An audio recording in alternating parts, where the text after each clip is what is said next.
Então, na aula passada, nós vimos todo o processo histórico até chegarmos a esse direito do trabalho que nós temos hoje.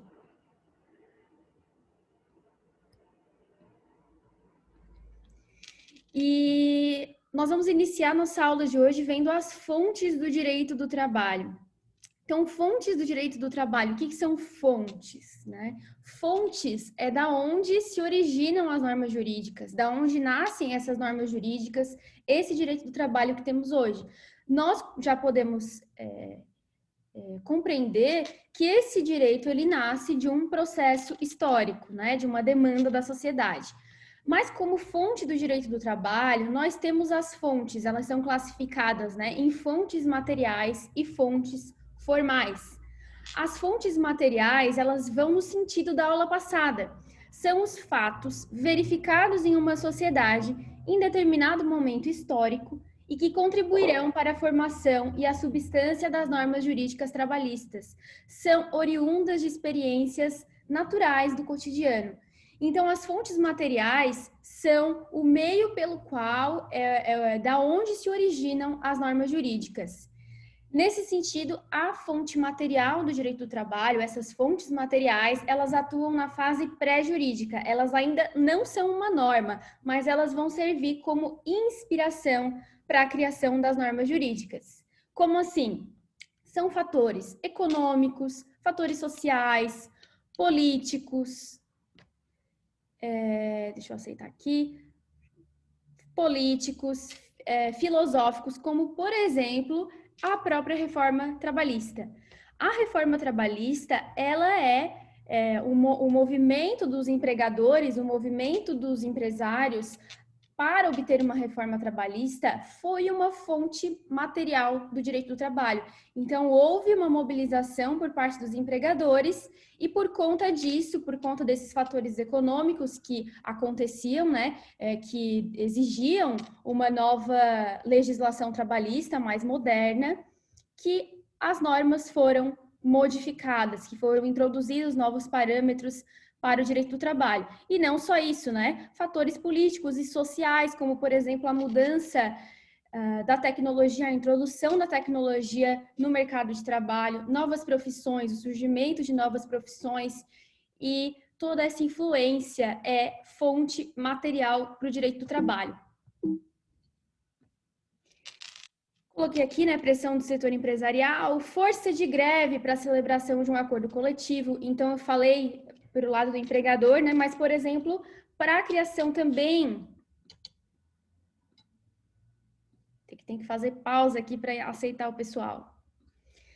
Mas também o movimento operário, como, por exemplo, a gente viu, né, que acabou pressionando o setor político para estabelecimento, para a criação de uma legislação trabalhista, foi também uma fonte material. É um momento histórico que contribuiu para a criação de normas jurídicas. Então, quando a gente fala de fonte material, a gente fala de momentos da história, momentos do cotidiano dos quais surgem normas. Eles vão inspirar a criação de normas, conflitos geralmente que acabam exigindo criação de normas. A greve é um exemplo disso, né? Então, na greve nós temos um conflito de vontades entre os empregadores e entre os empregados, e desse conflito, dessa paralisação de atividades em busca de um direito, por exemplo, se cria um direito. Então, a gente pode pensar assim, numa greve em que os empregados estão objetivando o aumento do número de caixa de leite, por exemplo, a ser fornecido, né, no setor, na categoria dos mineiros, por exemplo. Então, essa greve, ela objetiva a criação de uma norma, o aumento do número de caixas de leite, que é uma norma, né? Uma norma, claro, não é uma legislação federal, mas é sim uma legislação a nível da categoria. Então, um momento inspirou a criação de uma norma, seja coletiva, seja federal, e isso é uma fonte material. De vez em quando, eventualmente, isso é assunto, tá? De prova do exame da ordem e concurso. Então, é importante saber, é facinho, né? Compreender a diferença, compreender o que é a fonte material no direito do trabalho. Enquanto as fontes materiais são uma inspiração para a criação das normas jurídicas, As fontes formais, elas são a exteriorização dessa norma. Ela é a própria norma. Então, a fonte material inspira a norma e a fonte formal, ela é a materialização da norma, ou seja, é a própria norma que atua aí na fase jurídica. É a própria norma positivada, tá? Legitimada já em forma de lei, em forma de instrumento coletivo, ela já está positivada. Essas normas, elas não são inspiração, elas são imperativas. Elas já estão ali, já foram constituídas, né? Então, elas atuam de forma imperativa. Como exemplo, nós temos leis, sentença normativa, que é a sentença em processo judicial, em dissídio coletivo, né? Sentença também judicial, súmulas do STF, decreto, convenção coletiva, acordo coletivo, jurisprudência, princípios. Então, são todas essas normas que já foram positivadas. Isso tudo é fonte formal do direito do trabalho. Só que aí, tá tranquilo até aqui, né? Fonte formal e material. Deixa eu ver aqui no bate-papo.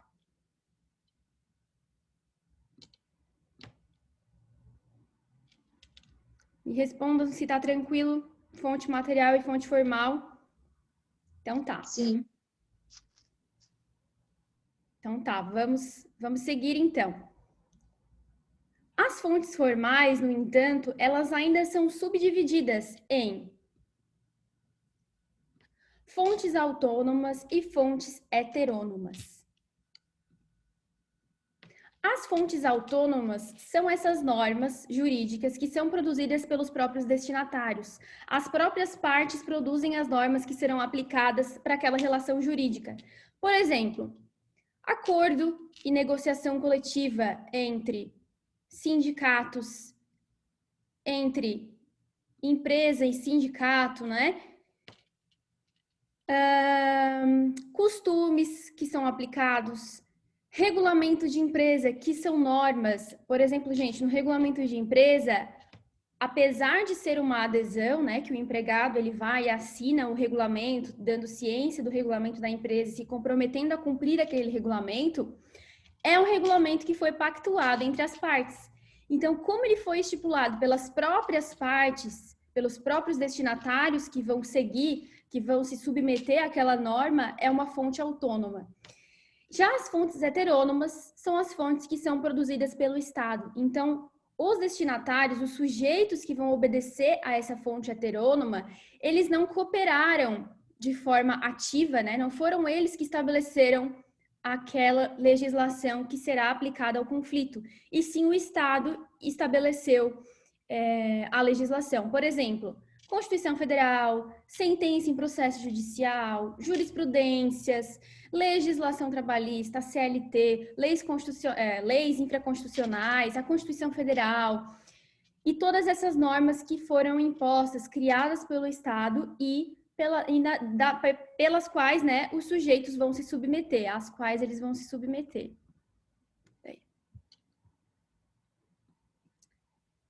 E aí eu tenho uma pergunta para vocês agora, tá? Então a gente já sabe que fonte material atua na fase pré-jurídica, fonte formal é a própria exteriorização da norma e que a fonte formal ela ainda possui uma subdivisão, fonte formal autônoma e fonte formal heterônoma. E que a fonte formal autônoma ela é produzida pelas próprias partes, pelos próprios destinatários, e que a fonte formal heterônoma ela é imposta pelo Estado. E a minha pergunta para vocês é: o contrato de trabalho, ele é uma fonte material ou formal? E se for formal, né? É formal autônoma ou heterônoma? Lá no bate-papo, vamos lá.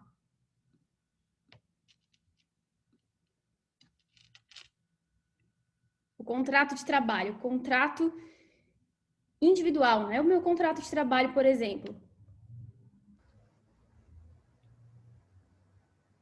Eu acredito que seja formal, porque é obrigatório por lei. É um contrato de trabalho, então. É formal autônoma? Ainda que as duas partes assinem, seria formal. Agora, autônoma ou não. Agora eu peguei, né? Vamos lá. O contrato de trabalho, ele é uma Heterônomo. fonte formal, primeiramente. Por que ele é uma fonte formal? Porque no contrato de trabalho estão estabelecidas normas. Quais são as normas desse contrato de trabalho? Quais são os limites desse contrato de trabalho? O horário de trabalho, o contrato de trabalho, eu tô falando, né? O horário, a função que esse empregado vai trabalhar, qual o salário esse empregado vai receber, que a empresa vai ter que pagar, no caso, né? Qual é a obrigação da empresa para com esse empregado? E para que vocês respondam essa pergunta, basta pensar o seguinte: quem estipulou essas condições? Foi o Estado que impôs essas condições do contrato de trabalho? Ou foram as partes que delimitaram o horário de trabalho, o salário? Acho que são as partes que determinam, né? As próprias né? partes determinam, claro, dentro de uma moldura da lei, né? Dentro do direito do trabalho, mas as partes que determinam, não é o Estado que especifica exatamente, né, todos os parâmetros, não. Claro, o empregador, ele tem a liberdade de, junto com o empregado, estabelecer condições em que turno vai trabalhar, qual é a função, qual o salário, qual o horário, qual vai ser o tempo de intervalo. A lei, ela vai estabelecer uma moldura, mas esse contrato de trabalho, quem delimitou foram as partes, não foi o Estado. Por isso, é uma fonte formal autônoma. Então, o contrato de trabalho, eu não botei ali no exemplo de propósito, tá? Então, quem está aí com o material impresso, pode anotar. Fonte formal autônoma, tá? Para não deixar dúvida. Exatamente, não pode exceder o que a lei especifica. Teve um comentário muito bom também, ó. Ah, foi o mesmo. Acredito que seja formal, mas engloba obrigações autônomas e heterônomas. É uma boa linha de pensamento, mas por serem as partes que estabelecem as condições dentro dos limites legais, claro, mas é uma fonte formal autônoma. Diferente, por exemplo, da CLT, né? Uma fonte formal heterônoma, é o Estado que impõe aquelas normas. É que eu acho que a gente se confunde um pouco, porque tudo tem que estar dentro da lei, né, da CLT. Mas eu acho que também é só pensar que toda fonte formal autônoma, eu acho, né, a professora confirma depois, mas eu acho que, de certa forma, ela tem que respeitar normas jurídicas, porque sempre vai ter alguma lei que regulamenta, nenhuma regra autônoma ela vai poder ser abusiva, por exemplo. Com Então é dessa certeza, forma, eu ela acho. vai estar dentro da moldura que a legislação estabeleceu. E dentro dessa moldura, os sujeitos podem optar qual vai ser a forma do contrato, né? Assim como acontece na negociação coletiva, no acordo com o sindicato, por exemplo. Tem que obedecer o parâmetro legal, só que as disposições, quem vai estabelecer são as partes. Eu acho que o importante é ali o corpo principal das regras, né? Sendo as partes que determinam, ela se torna autônoma. Perfeito. Professora. Diga, gente, eu não sei quem está falando, tá? Rodrigo. Fala, Rodrigo. No caso de servidor público, no caso, seriam heterônomas? No caso, sim. Aí são leis, né? Mas, assim, esse direito do trabalho que nós estamos vendo aqui é para não se aplica a servidor público. Sim. Mas é isso aí Obrigado. mesmo, seria heterônoma, né? O Estado mesmo já determinou quais são as obrigações de cada parte no contrato. Uhum. Deveria aparecer aqui, né? Para eu saber quem é que está falando. Mas, enfim, vamos lá. Hierarquia das normas. Quando a gente fala de hierarquia das normas, a gente está dizendo o seguinte: eu tenho as fontes formais, né, que são a própria norma.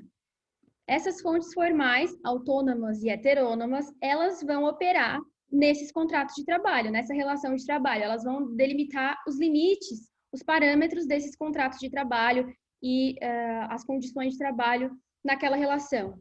Que isso?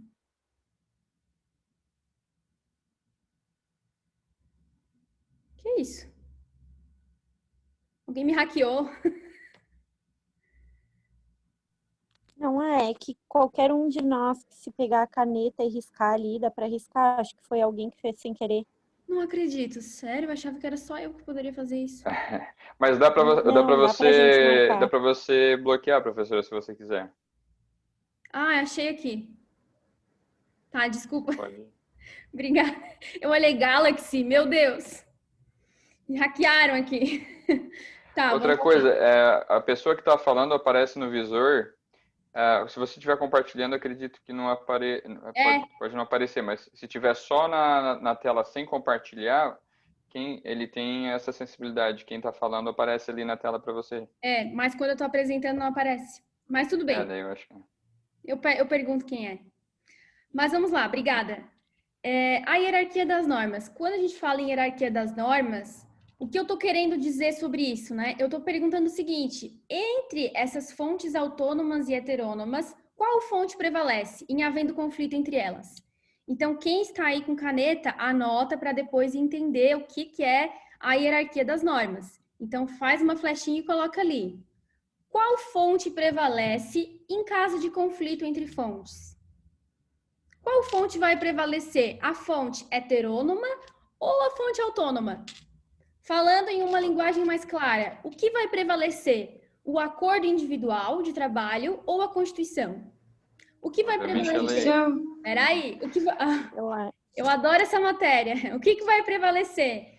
O acordo coletivo ou a CLT? CLT, obviamente. Não? Eu acho que não, eu acho que é o acordo entre as partes, né? E entre o acordo e a convenção coletiva, quem prevalece? É que agora, na reforma, houve alteração, né? Vamos ver, então, como é que vai funcionar essa hierarquia entre as normas, né? Das normas. Então, eu coloquei... Próximo slide, Lê. Se difere do direito comum, porque as normas no direito comum possuem já uma hierarquia, lembram da pirâmide de Kelsen, né? Não sou constitucionalista, mas eu me lembro que nós temos a Constituição, depois as normas infraconstitucionais, as leis ordinárias, lei complementar, lei ordinária, e assim todas elas obedecem uma hierarquia, e havendo conflito entre uma e outra, sempre prevalece a base, né? Que é a Constituição Federal. Isso é no direito comum. No direito do trabalho, a hierarquia das normas vai depender das normas que estiverem em conflito. Então, eu até coloquei, né, aquela, em regra geral, aquela que for mais benéfica, mas isso já não se aplica mais, tá, gente? Essa regra geral é bem entre aspas, tá? Porque isso era pré-reforma trabalhista, pré-reforma do direito do trabalho. No entanto, depende de quais normas estarão em conflito. Então, lá no início desse slide, eu indiquei vocês a fazerem uma pergunta, né? Em havendo conflito de normas, qual norma deverá prevalecer? E aí vocês agora vão responder. Depende das normas que estiverem em conflito. Anotem ali.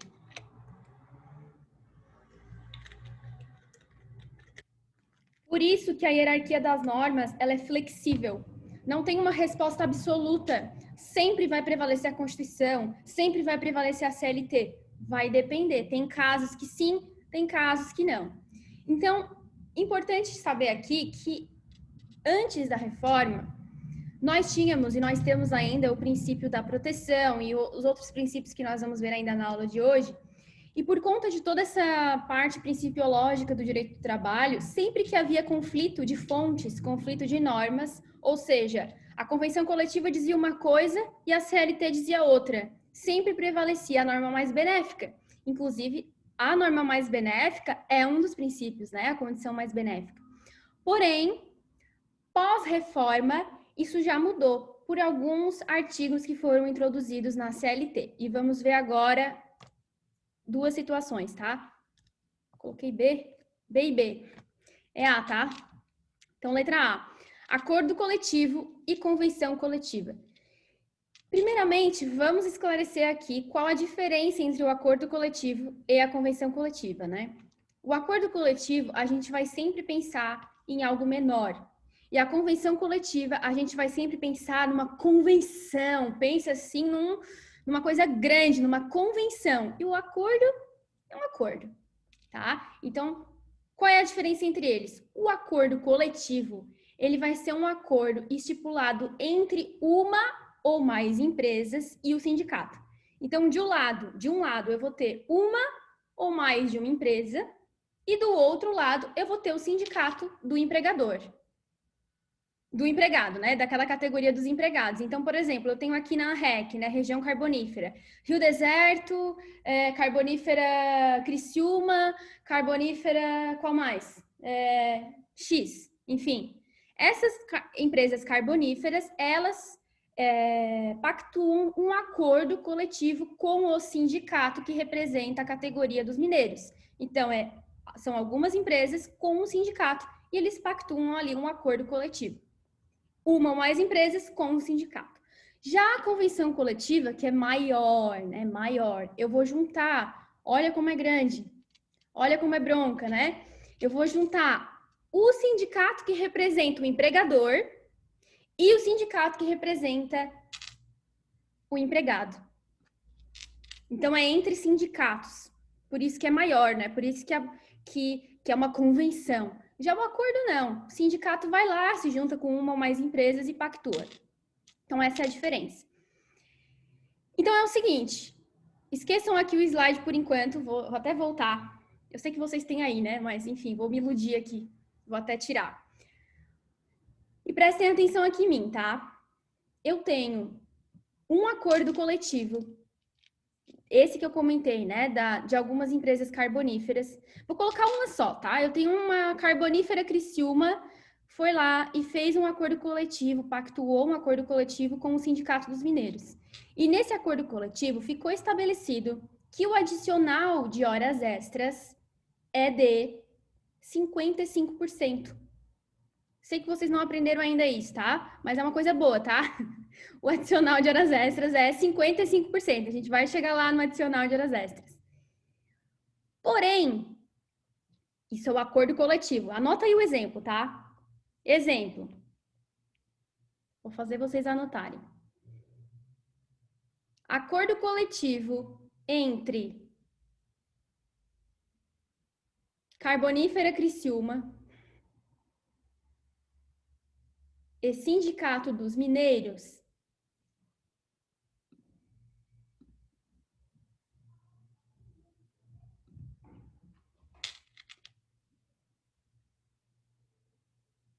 Daí faz uma flechinha e bota adicional 55%.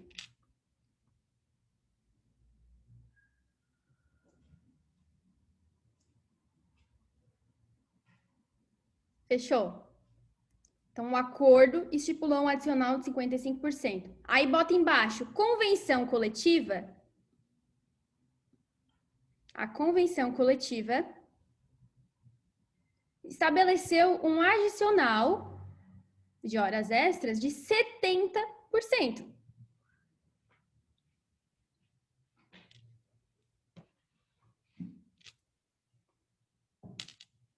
Aí, olha só. Lembram que a convenção é entre sindicatos, né? Ou seja, quem está abrangido por essa convenção são vários trabalhadores mineiros de várias empresas, correto? E não só da Criciúma. O acordo coletivo é só da Carbonífera Criciúma. O acordo que resultou na convenção coletiva é para todos os mineiros de várias empresas que são representados por um sindicato, ok? Ou não ok? Ok, beleza. Aí é o seguinte, tá? Eu não. Vamos botar aqui. O João trabalha na Carbonífera Criciúma, ficou feliz da vida com seu adicional de 55%. Sai todo bobo. Vou arrasar com meu adicional de 55%. Vou ganhar muito bem a partir de agora. Chega no bar depois do trabalho, pega lá uma cerveja e comenta com um amigo dele que também é mineiro na outra empresa. Aí ele fala assim, ô Pedro, o nosso adicional vai ser de 55%. Olha que top. Aí o Pedro diz, só, o meu é 70%. Aí o João, opa, então tem alguma coisa errada. Porque como é que nós dois somos mineiros, nós dois fazemos a mesma coisa, as duas empresas são do mesmo ramo e o meu adicional é 55% e o teu é 70%. Eu vou procurar os meus direitos, né? Eu vou botar a empresa no pau, porque eu quero ganhar o meu 70% também de adicional. E aí ele entra com a ação. E aí eu digo para vocês, qual regra vai prevalecer? O A do acordo coletivo. 55% ou do 70%? Agora com a 55 do acordo. Eu não gosto de dar aula de slide por isso, ó. Você já tem todas as respostas. Mas lá na aula, quando eu boto no quadro, todo mundo fala 70% porque é mais benéfico. Não. Antes, sim. Antes da reforma trabalhista, iria prevalecer o mais benéfico. Hoje... Professora. Só um minutinho, tá? Já vou responder, tá? Já te dou a palavra. Hoje, com a alteração da reforma trabalhista, foi introduzido um artigo, que é o artigo 620, que diz o seguinte: as condições estabelecidas em acordo coletivo sempre... Por que eu deixei isso em negrito sublinhado? Porque não é quando for mais benéfico, não é de vez em quando, não é depende do caso. É sempre.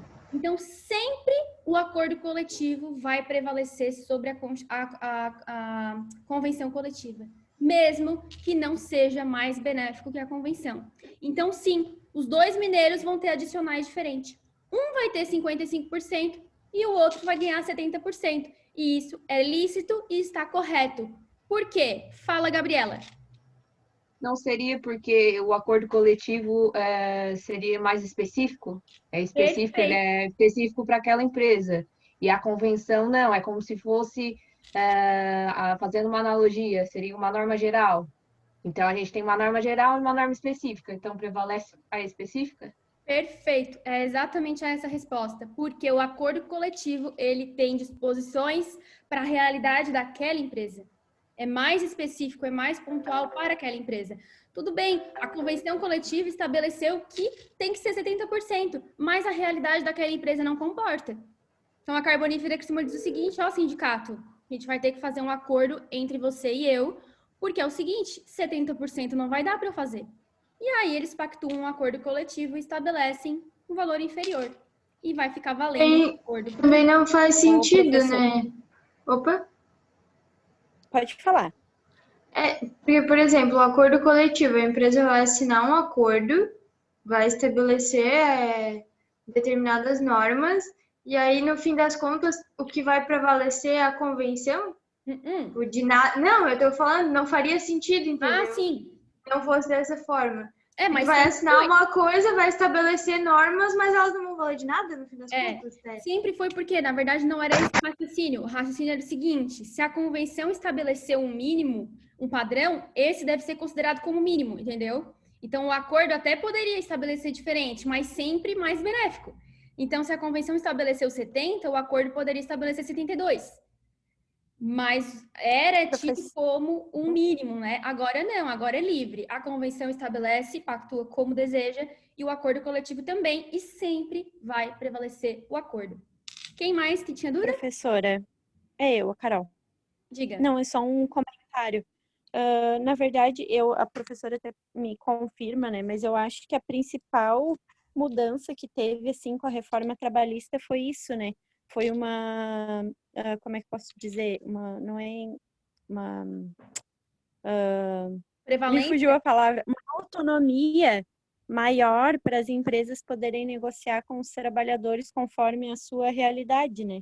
Com certeza, porque a empresa ficava refém de uma norma coletiva que muitas vezes não retratava a sua realidade e aí acabava dificultando a própria manutenção da empresa, né?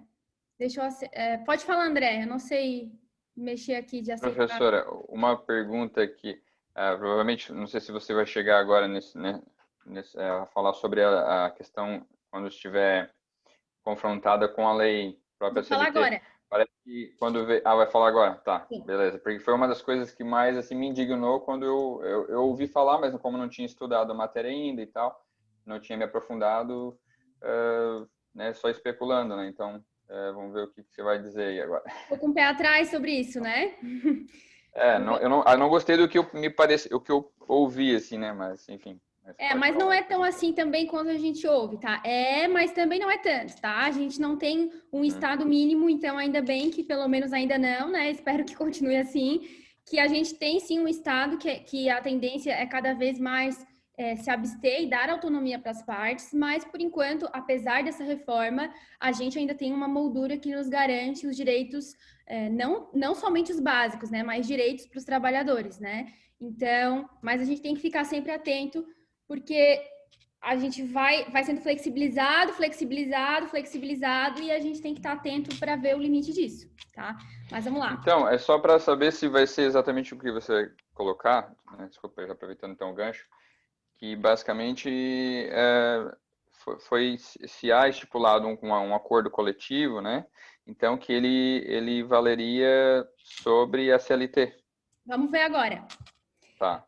Então, primeiro ponto aqui, vou voltar no slide, tá? Quando eu falei de hierarquia das normas, eu trouxe duas situações, né? O primeiro, o conflito entre condições de trabalho previstas no acordo coletivo e na convenção, que a gente já viu que vai prevalecer o acordo. E agora a gente vai ver uma segunda situação, que é quando há conflito entre